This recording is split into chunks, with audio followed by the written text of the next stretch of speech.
vitamin D3 and or actually vitamin D and the sunlight. Look at this baby, sunlight. It's if you're lucky enough to live in a sun area, fantastic. Get out there.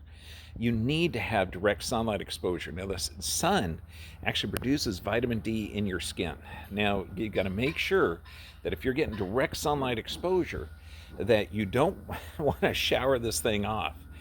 And if you're living in the northern climates, you've got to supplement with D because it's super important. You're looking at over 2,000 metabolic processes that utilize vitamin D.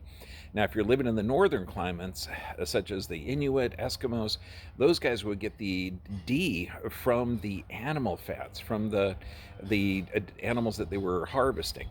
So you've got to, if you're getting close to the equator, you can get sunlight exposure. And this is vital for your immune system, vital for your skin production, vital for everything. Now, if you have darker skin, like me, I'm Northern European heritage, okay? Doesn't take much. 20 minutes to a half hour exposure a day.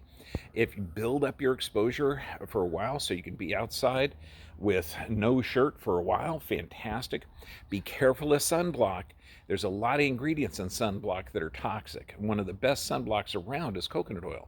It has SPF of 4, which means you're going to put it on about every hour to 2 hours, but slowly build that up. Now, if you're darker skinned, you're going to need more exposure. So get out. You're designed to live on this planet.